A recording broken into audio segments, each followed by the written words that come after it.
Is literally trying to swap out the chips inside of the chips inside of his memory cards for the PS2. This is a level of autism that I need to get on. This is a level of autism that I have not yet reached, but I must get there because whoever this anonymous VR poster is based. Whoever this is has got it figured out. Yeah, I know they're just trying to solve a basic problem with one of their memory cards by taking the board from another and uh, revamping it. But no, it's not just that. This right here is dedication. And that's what I need to have with all of my various electronics. Because if you don't know how to fix these things yourself, then inevitably the supply that you are replacing your stuff with will run out. And there are only a limited amount of these things in the world. Probably not these things. I mean, PS2 memory cards, that can go on forever. But you know what I mean. This kind of stuff. I need to learn how to do these repairs myself. As many of them as possible. It's actually just like Counter-Strike. The loadout, it's just like Counter-Strike. You even have a knife. What is going on here? I'm on that no caffeine shit. I'm on that zero caffeine life. I'm on that 0-0 life. Call it what you want. It's what I've been doing for a while now. I have not precisely kept track, and it has been long enough at this point that I literally can't keep track without writing it down. But the effects that I have observed thus far have been very positive. Namely, the fact that I do not have semi-regular panic attacks anymore. That's very nice. Nor do I seem to kind of get jumpy at every little sound that I hear around my building.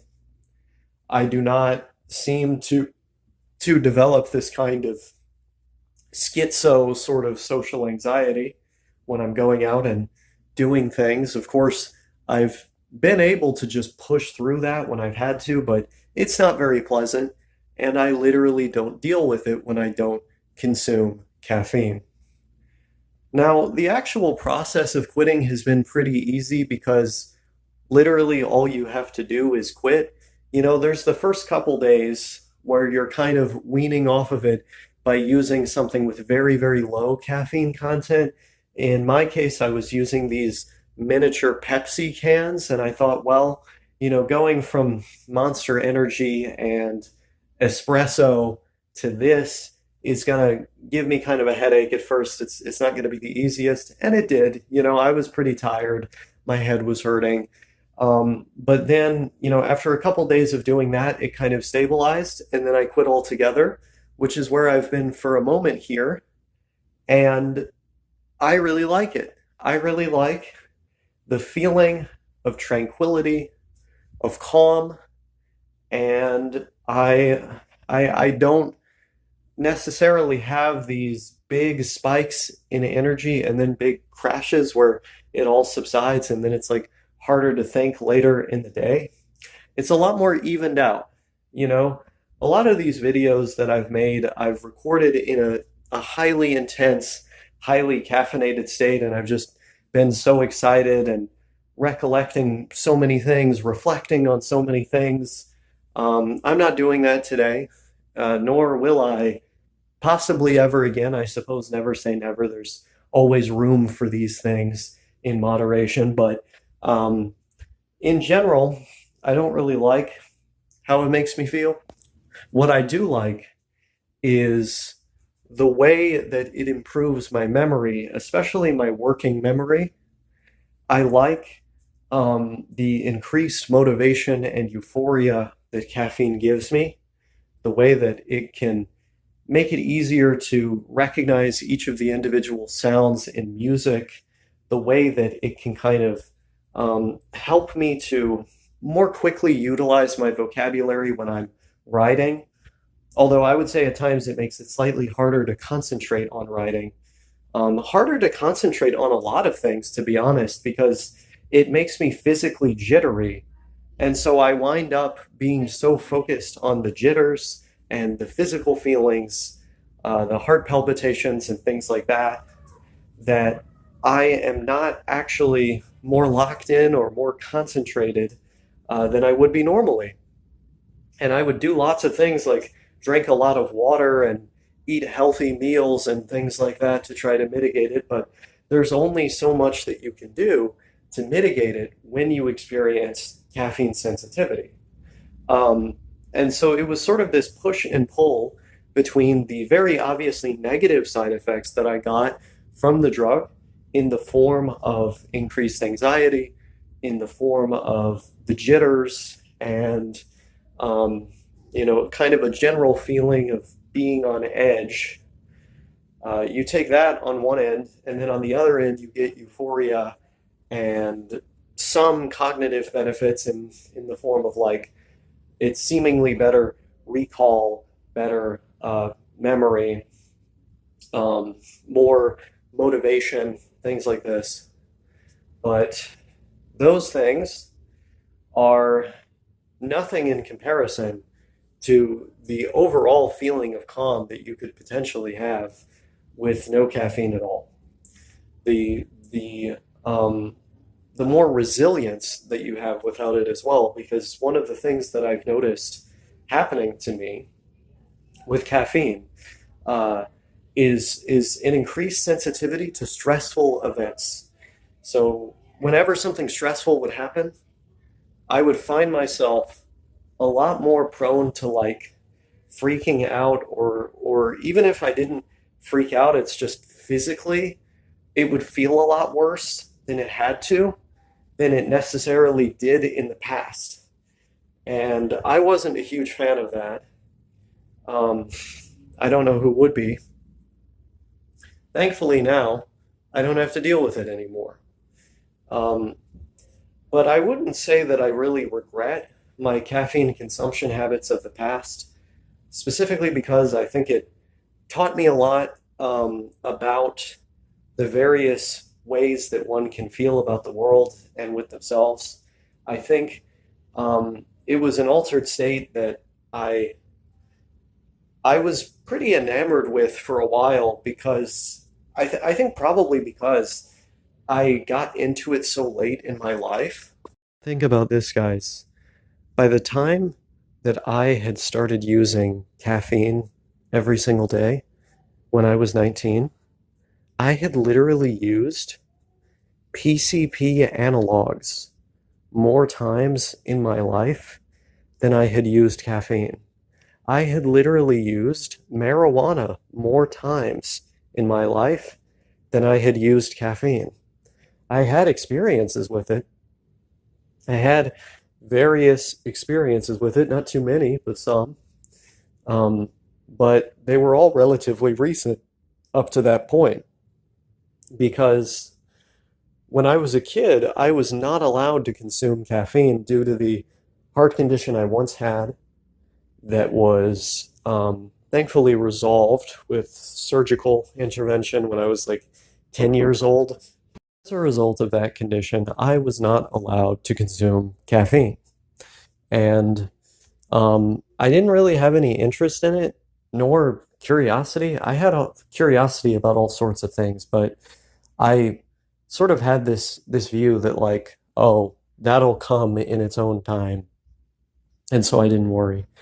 And when I was 17, I thought I might try to get into coffee because my friend at the time, no thank you, um, did a lot of videos talking about how much he loved caffeine. Like he would just drink coffee or like drink a Monster and then take this other stuff called modafinil and or this other one called adrafinil, I believe is what it was called. And he would play Counter-Strike Go on his live streams like that, which is just crazy. Like, do you know what that stuff does to your heart over time if you're doing them simultaneously like that? But I digress. Um, so he, was doing all this, and I was like, huh, that's an interesting perspective you have on this. It's kind of cool that, you've tried all this different stuff and then you still just love caffeine so much and are kind of evangelizing about it. I'm going to see what that's about. So I was 17 and I drank some coffee and then I literally said, I just think this is a placebo. Like, I don't think this does anything.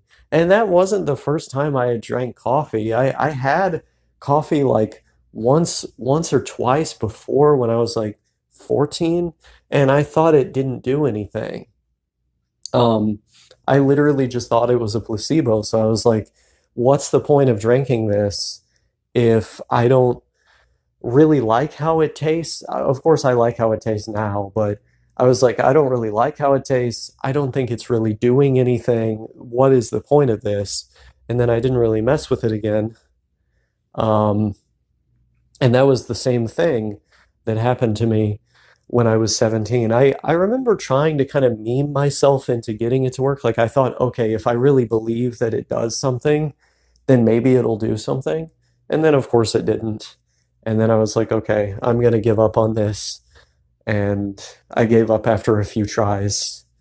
Didn't mess with caffeine really ever again for the next 2 years after that until I was 19 and I was completely sober of anything at the time. Um, and I was sort of thinking, like, okay, a lot of my friends are into these Monster Energy things. I'm gonna have one just to see what it tastes like what all of this is about, because they're just posting themselves with monsters or talking about how much they love monsters. It's like, okay, I got to see what this is about. And that was Don't Smite at the time. That was No Thank You. They were really trying to get, maybe not trying to, but I think inadvertently getting a lot of people on the monster train. So I was like, okay, I'm going to see what this is about. And I tried it, and miraculously, it actually worked. It actually did something for me. I felt that jolt and the euphoria, and I was like, wow, this is great. This is awesome. Um, and I felt like I was ready to go with one of those things in my system. And I had never had an energy drink before. Actually, I did in one specific instance, but I'm about to tell that story. Um, and so I was ready to go. I was moving and grooving. This was great.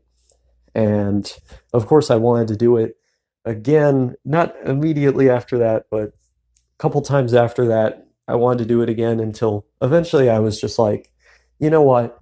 People drink coffee every day. I'm going to do this every day. It's going to be dope. I like the impact it has on my gameplay. And so that's what I did. Um, I feel like I'm about to sneeze. Wait, hold up. God damn, that was a hard sneeze. I can't handle all the dust that's in this room. Anyway, um, I had an energy drink in one other instance. And so my first energy drink was not actually Monster, it was actually Bang. When I was 18 years old, I was at a friend of mine's house who was supposed to be kind of letting me live with them at the time. And ultimately, I backed out. And it was actually a really good thing that I backed out in the end, because as soon as I got home, I got approved for disability. Like my disability just went through, which was really cool. And I didn't really have to worry about like money anymore or anything like that because of that. But um, prior to that happening, I sort of had this thought like, okay, I don't really like everything that's going on at my home here. It's not a great situation for me. I got to get out of here. I don't have good relationship really with my dad. And I just left, right? I left with a friend of mine from the internet, and I was super nervous all the time and like barely said anything. I did another video telling that story that I might link in the description, but um, on like the night before I was supposed to go back home, I was given this chicken tikka masala by my friend and a I think it was like cherry bang, like, or was it cherry, or was it, no, no, no, It wasn't. It was the light green one back when they still sold them in like proper flavors with sugar in them instead of just all the zero sugar shit that you get with Bang now. Um, it was not cherry blade lemonade. It was the fucking the light green one, the apple one, that definitely doesn't exist anymore. But I had it and I was playing fucking Risk of Rain 2 at the time, which is a cool indie game. It's very fun. I wouldn't have known about it without Alex Horatio having played the first game on a Let's Play years ago. Shouts out to that guy. Um, and I played this game drinking this Bang and I was like drinking it all the way. Like I finished it pretty fast. And mind you, those things have 300 milligrams of caffeine in them. And I was on a call with No Thank You, Smite, and Plunder at the time. And we were just shooting the shit. I was playing this game. And I felt so much energy. Like I kept saying to them, like, oh my God, like I feel so good. Like I have so much energy. Like what is going on? Like I don't understand this. Like I'm so hyped right now. And they kept trying to tell me, dude, it's the energy drink that you drank. Like it that is why you're feeling like that. It's because you just had a very highly caffeinated drink. And I kept insisting, no, no, that shit is just placebo. There's no way that that can have any effect, especially not an effect like this. Like, you mean to tell me they would just sell that in stores? Like, come on. Like, the reason this is normalized is because it doesn't do anything. And that's what I believed at the time. I stopped believing it after I ended up trying Monster and then having this very big effect. Um, Frankly, I think it's quite naive and somewhat stupid, at least, that I didn't realize it then and there that yes, in fact, caffeine has effects.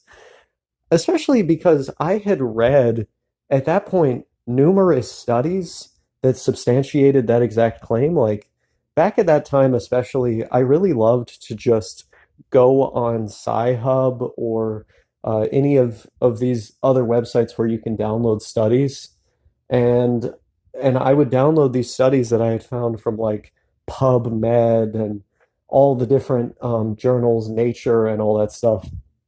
And um, I would just read whatever I could find.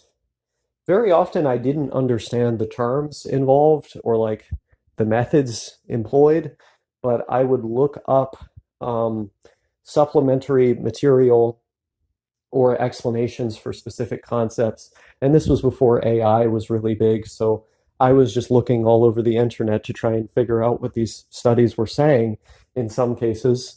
Um, and I started to develop more of like a knowledge for how medicine works and like the methodology for figuring this stuff out.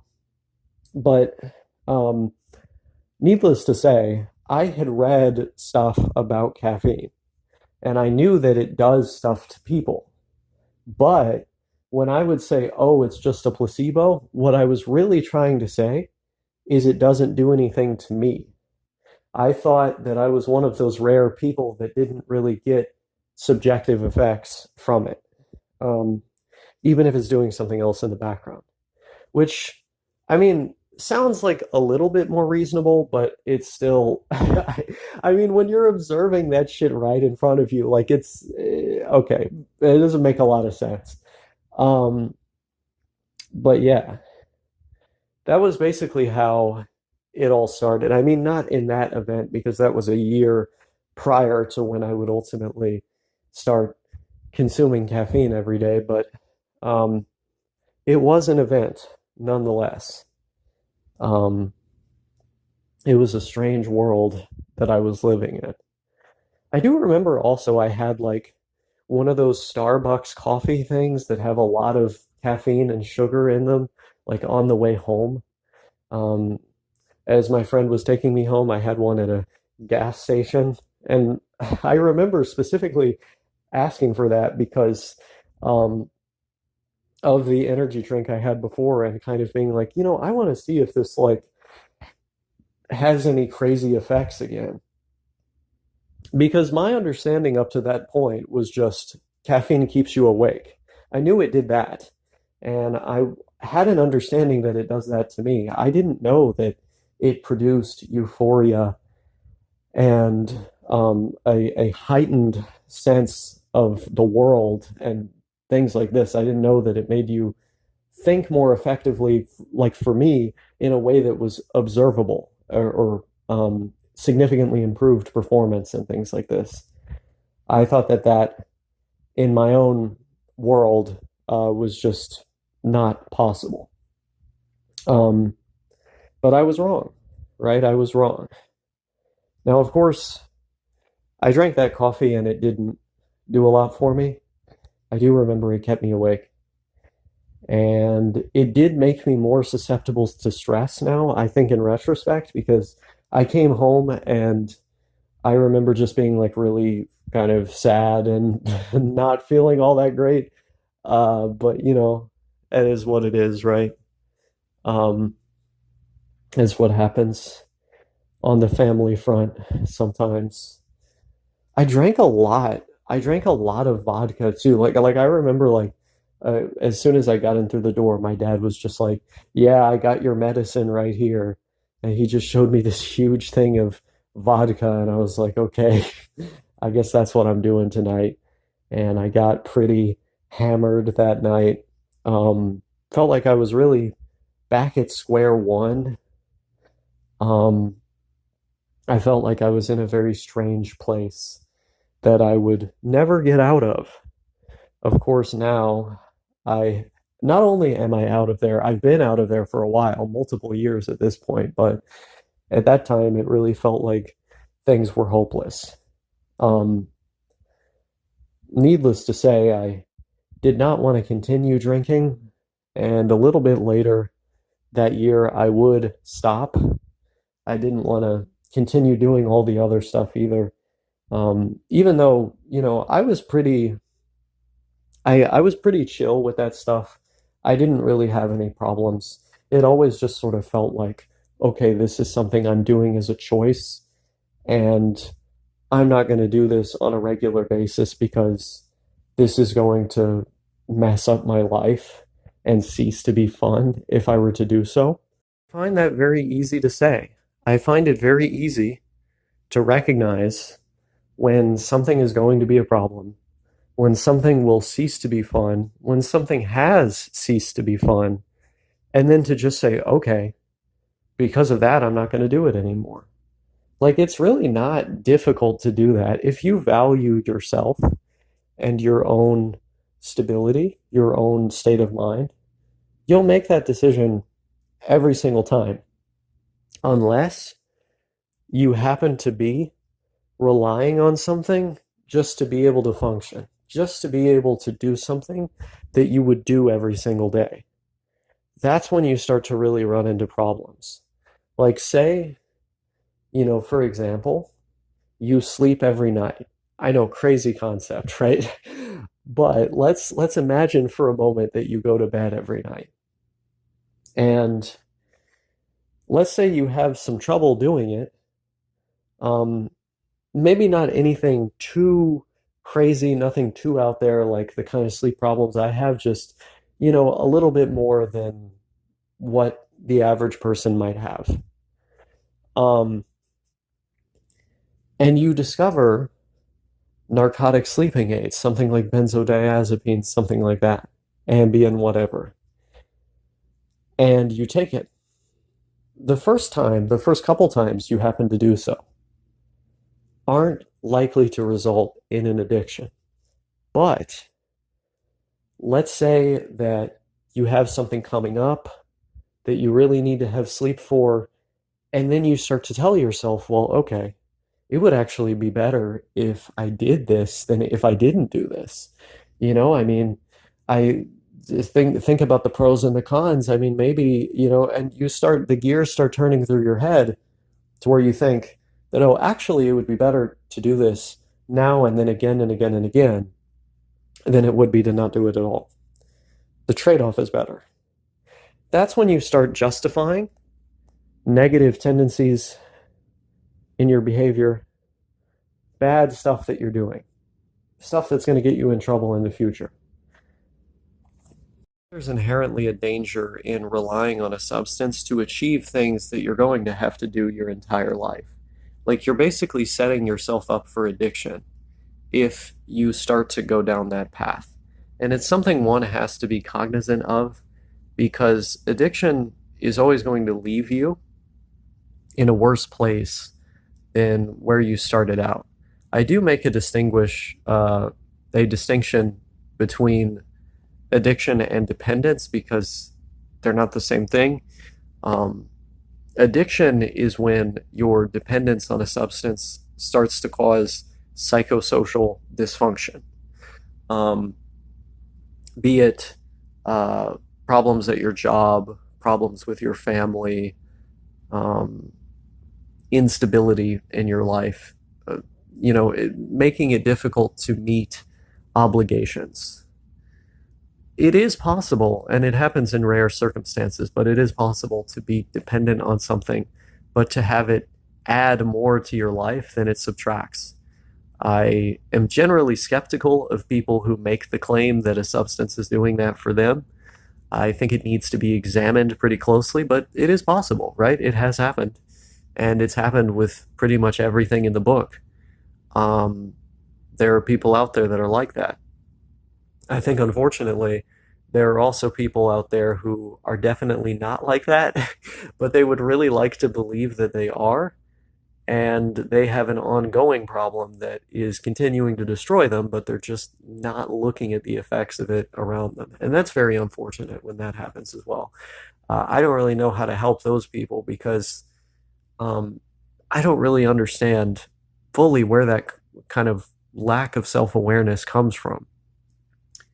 I feel like if the goal is to feel good and to feel happy, then obviously, obviously you should try to take every perspective into account, right? In order to um, achieve that goal. But I think a lot of people are more motivated by being right or by just not changing anything than they are by um, in the actual goal of being happy, of having stability and things like this. Um, but all of that is to say, I don't find the process of quitting anything to be difficult, nor do I find it particularly difficult to not get addicted to something. Um, the way that you typically do that is by relying on something for something that you have to do every day. Now, in my case, I was relying on caffeine to do certain things that I had to do every day. But um, since quitting, all I've really had to do in order to combat that is make choices. I make a choice to clean up, I make a choice to study. And if I find myself not studying quite as much as I was before, I don't beat myself up over it. I just go, okay, well, I'm going to do a type of studying that's a little bit easier right now. I'm going to do the comprehensible listening stuff. Um, it's it's not something that you have to worry about if you're willing to be flexible. Um, and in that flexibility, you find freedom. You you start to see, how many options are really at your disposal. And um, I think it's important not to be limited by outside influences, by the things we put in our body, etc. Ultimately, we are people with agency and we decide what our life is going to look like. I don't like the idea of being reliant on anything to achieve anything, or being reliant on anything in general. I want to make it through life with a good baseline that I can rely on, you know, a good brain without having to modify what it's producing or whatever. Um, I want to be able to feel like I'm making all these choices myself. But I especially don't want the negative effects that caffeine gives me. And that's really what I'm building to here too, is like I'm not just introspecting on this um some of the reactions I've gotten in response to quitting caffeine, like over and over, everybody's telling me, wow, wow, I can't believe you're doing that. I wouldn't be able to do that. That's crazy. And I'm just like, I'm polite about it when I get that, but in the back of my head, I'm just thinking, what? Really? Really? And obviously, I don't say anything judgmental or like weird. I just have a regular conversation. But in the back of my head, I'm always just thinking, like, really? Like, you think this is that hard to do? Like, come on. Um, but it's not. If you have the right mindset and the right approach, and if you've been being cognizant all the way, the whole time, you don't have to worry about it. You don't have to worry about anything. Um, is that everything? I think that might be everything.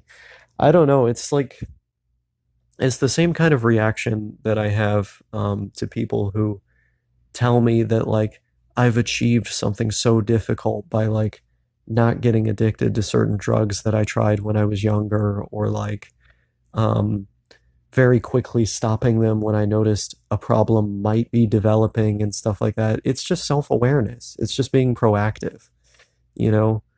Um, I've had so many people when I've told them those stories like this strange reaction from them where they frame it like I achieved the most difficult thing of all time, like I'm truly this incredibly impressive individual or something. It's like, no, that stuff is not difficult to do.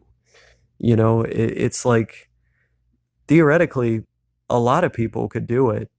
Um, they're just not approaching it the right way. They're not being proactive in their own life. Um, or they found themselves doing something that they shouldn't have been doing in the first place. And if they knew themselves well enough, they probably wouldn't have done that. Um, if they knew the topic well enough, they wouldn't have done that. They didn't research it enough before going into it, things like this. Um, and then even like just the fact that I have that perspective, people will tell me, "Oh, that's so impressive," or whatever. It's really not. Like anybody has the ability to find this information. It's really not this like super impressive thing.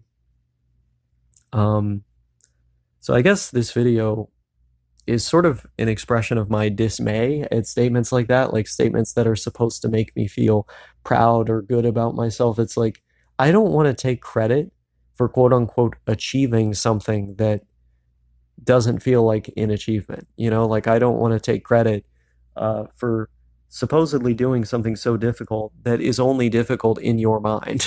It is not difficult in my mind. Um, when I take credit for things, it's like it's specific things that feel like they've involved actual effort, like my language learning stuff, for example. That feels like it involves at least some actual effort. Um, but I mean, everybody's different about this. I also think there's just kind of a hegemonic culture um, at work here. Like there's a specific way that everyone talks about drugs, no matter what they are, even stuff like caffeine. In a lot of cases, people talk about it like this, like it's this, it's got a mind of its own, and it's using telekinesis to put itself in your body. That's not how it works. You have a choice. Um, you have a choice. Now, there may be external factors motivating that choice, but then you have a choice to change those external factors as well. So it goes back to the same thing. You have a choice. That's what I've always believed. And I think the more strongly you believe that, the more likely you are, at least in most cases, to not develop a real problem. But freedom isn't just about acknowledging that the freedom is there. It's about having the tools at your disposal to utilize it. It's about taking responsibility for the fact that the freedom is there. Because you can outsource the responsibility to someone else. You can say, oh, it's life's fault. It's his fault. It's her fault. It's, you know, the fault of something in my brain. You can say that. Um, but all that's doing really is outsourcing the responsibility to someone else. And it isn't to say that external factors don't influence outcomes, but the key word there is influence. You have a choice to influence those external factors with your own decisions or to simply, find a new environment. Um, and that is the essence of responsibility. It is looking at your situation for what it is and responding accordingly in order to forge the best mental state for yourself possible. That does require awareness and research and to think these things through. But you'll wind up in a better position as a result of it because you're not going to be hopelessly addicted to all these different things that are, negatively influencing the outcome of your life. I mean, there's always going to be some people that disagree with me on this, but as far as I can tell, you know, it's not even something that can be debated because it is what my own experience is. It's what's kept me out of so many difficult situations up to this point, taking responsibility, choosing to go a specific way. Um, and I think it'll continue to keep me out of trouble for a very long time. Um, it's now keeping me out of trouble with probably the least severe of the things that I've messed with, like it has the least potential for damage, talking about caffeine. But then at the same time, it has been one of the most destructive things that I've messed around with simply because I have messed around with it for the longest amount of time. We're talking about with some breaks in between, some lapses in use, but overall, pretty consistent use for the past 4 years, which is crazy to me. That's, I do not have any experience with any other drug experience that's like that. And even just conceptually, I don't like that, even though caffeine is not neurotoxic, it's not cardiotoxic for the most part. It may actually prevent strokes and things like that, depending on what research you're looking at.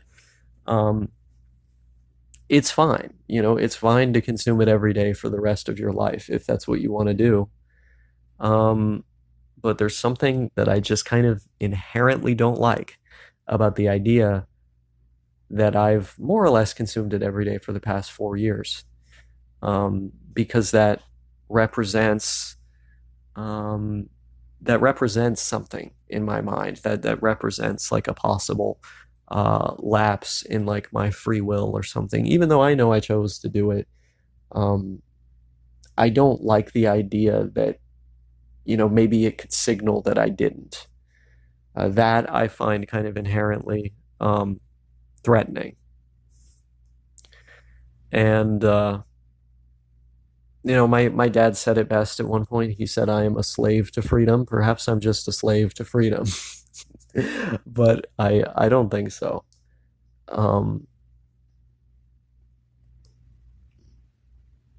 Is that everything? I think it might be everything. Um, yeah, I don't know. I've been enjoying my time. I've been enjoying my productivity and enjoying my life since caffeine has been vanquished and abolished. One of the other things that I forgot to bring up is the influence of peers.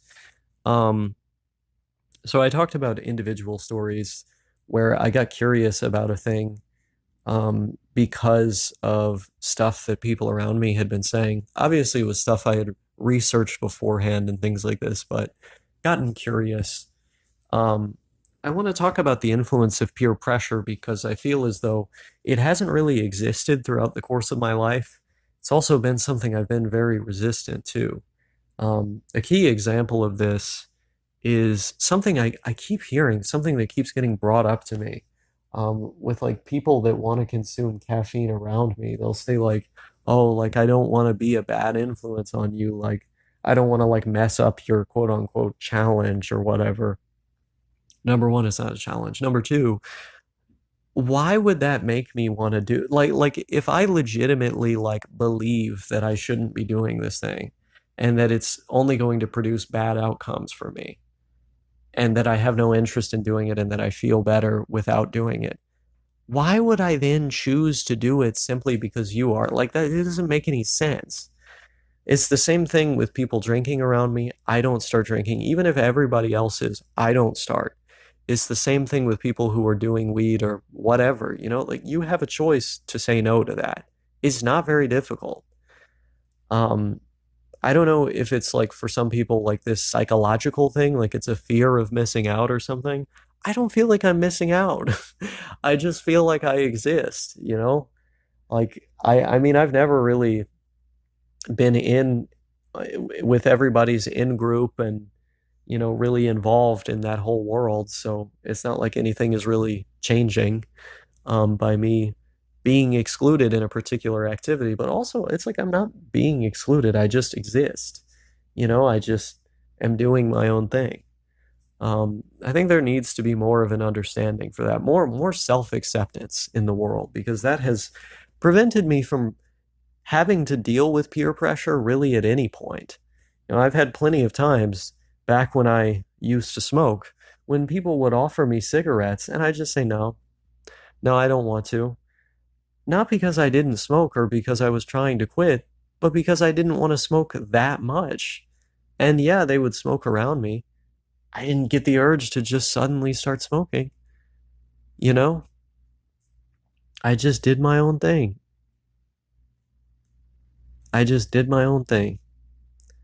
And that's an important lesson to learn as well. You can just do your own thing and you don't need to worry about this stuff. But when I try to explain this to people, oh, don't worry about doing that around me. It's really not going to cause a problem. They think it's crazy. Like it's like it blows their mind when I tell them this. They think it's the craziest thing ever.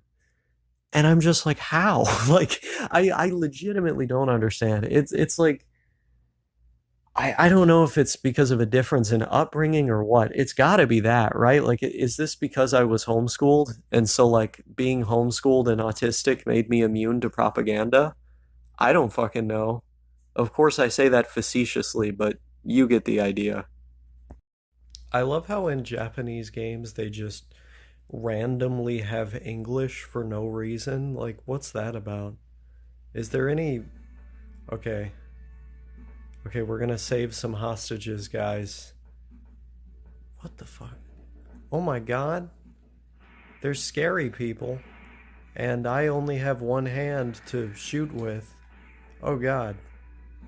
Okay, maybe I should have put this on a tripod.